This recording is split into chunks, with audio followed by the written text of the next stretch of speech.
Mhm. And how well can you remember? Tell us about that.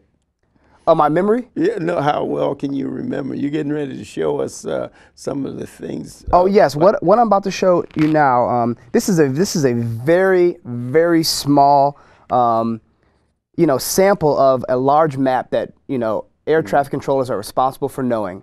Depending on what facility you go to, that map can be as tall as me. is that That's right? correct, and you're responsible for knowing every single route, every point on that map.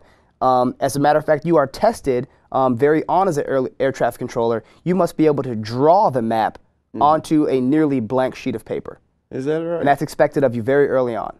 Well, how much time they give you to do that? Well, that also depends on the complexity of the facility you're going to. A smaller airport with a very simple airspace, it might not take as long as one of these air route traffic control centers I was talking about, who have a very big airspace. So yeah, and also the amount of training depends on the availability of trainers and your own personal capacity for handling large amounts of information. And so what happens, for instance, like if there's a problem, a backup? Yeah, often we hear about, well, we have a backup in Chicago or Milwaukee, so therefore we're the connecting flights, and so we can't leave now. That's correct. I want you to. We got to wait for that flight from Chicago or Detroit coming. Absolutely. It took me a little bit to wrap my mind around this, but it's very simple actually. When say you have flights taken off from Chicago that are delayed. Yeah. Well, at those gates, all the flights from around the nation and world that were headed to those gates have nowhere to go now. Right. So they have to be held on the ground or a ground stop wherever they're at. And that does slow the system down. And to the general flying public, it's difficult to comprehend how a weather system in California can affect, your takeoff in New York. Right, because if they have a snowstorm in Milwaukee and they have a connecting flight down in Atlanta, that's right. Then you have to deal with the weather in Milwaukee. Say, hey, they can't take off now because there's ice on the runway. That's correct. That's so correct. The people that's difficult. I mean, you understand as a professional, but it's difficult for the average person to understand that because their work, the only variable they're dealing with is time. That's right. That's correct. That's correct. Not safety. They're not dealing. They're dealing with time. So, how do the priority flights? Now, how do you determine that in case of emergency? Well, in the case of an emergency, there is a long list of priority that's spelled out. And just to give you some examples, a flight that has a low fuel, that takes significant priority over a flight with, say, a dignitary on it, or a flight that is under, terrorist control, for example, or a flight that has experienced an onboard emergency, whether it's a person who's sick on the plane or damage to the aircraft. And these things are listed out in their specific order, almost their deference, their importance, on down. So. And so that with that, do you have like a board or something that this is reflected? How many traffic controllers you generally have in a tower? Well, I mean, depending on how big and how busy the tower is, on at one time, there could be anywhere from 3 to 10 controllers in the tower. But employed by the tower, there could be, several hundred. That's what I was thinking. Yeah, several hundred. It'd be several hundred, but they're working, all of them are working in the system together. That's correct. And they're doing shift work. Which is sometimes considered a drawback of the field, but to someone like myself who is flexible and open to that, it could be a real perk to have a schedule that changes and allows you to mold with it. Oh, I see. Okay, then we'll be right back here in a minute with Rickey Torrence. Traffic controller candidate. He's going to graduate and all of that. It's great to see the young people involved here. See you in a minute.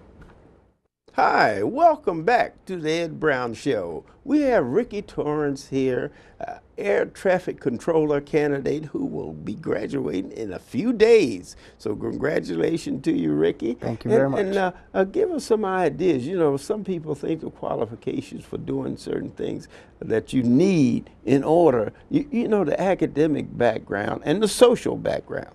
Okay, all right. So I'm finishing my second year of education under the Collegiate Training Initiative, or CTI program, at the Community College of Baltimore County, under the direction of Doug Williams and Chris Kumsa. And it's a Not the Doug Williams, is it? The former Redskins quarterback. Oh, I mean, he's agile. I don't know if he was a quarterback. But yeah, so it's a 2-year program. You're required to come in with a high school diploma, or, you know, equivalency. And so you have to graduate from high school or the equivalent. That's correct. That's correct.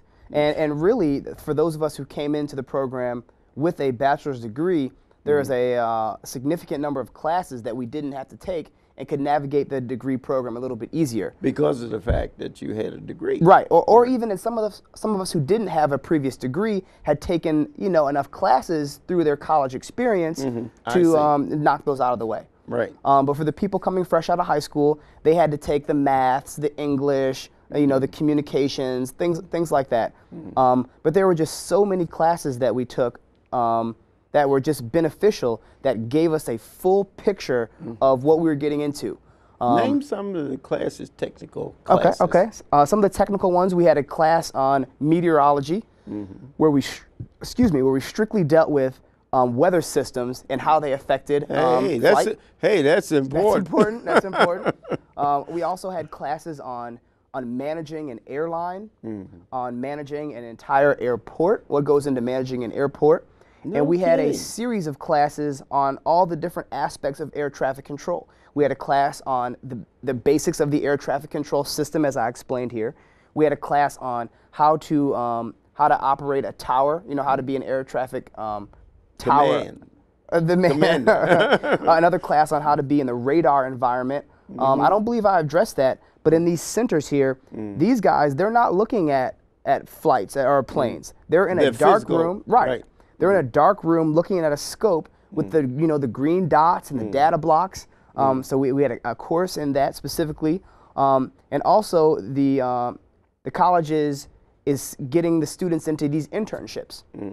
Hey, that's beautiful. Yes, there are several students right now that are involved in internships at the FAA headquarters and airports in the surrounding area. So, and also we got to fly a plane. Tell us about that. How do you graduate from the ground to the air? Oh, that was scary. You know, not everyone's cut out to fly a plane. You know, well, that's what I mean. Just how do they do that? So we spent an entire semester in the classroom learning about the basics of flying a plane. Controls. The flight controls. Right. I guess I'm not on there, but so how to read the instruments. You know, you've got all these instruments, they're spinning and clicking and, you know, buzzing. It's not like your automobile, you just got to fuel with the gas, empty, air conditioning. That's correct. Finish with it. And you know, with an automobile, you can only go left, right, and straight. You know, when you're in a plane, there are infinite degrees of directions that you can turn.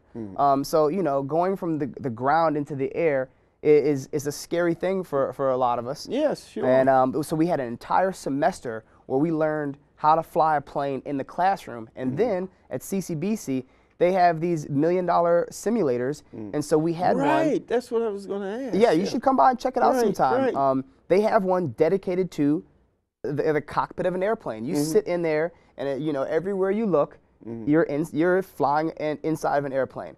So we went from there into the air. So it was still scary. So I mean, do you get graded on a simulator? Absolutely, absolutely. You know, for instance, you're in the simulator and you're supposed to react to different conditions. Absolutely. Yeah. We not only do we get graded for those, we have written tests, we have flight tests, and we are expected to pass those, and we deal with a variety of situations, even to the point where we have to learn to fly an airplane without being able to look out. It's called flying under the hood, or in other IFR. words, the simulator doesn't have. It's not made up, to resemble an airplane. No, no, it with the is. windows. It is. It Yeah, is. It is. it But is. what they do is they will put a hood over us.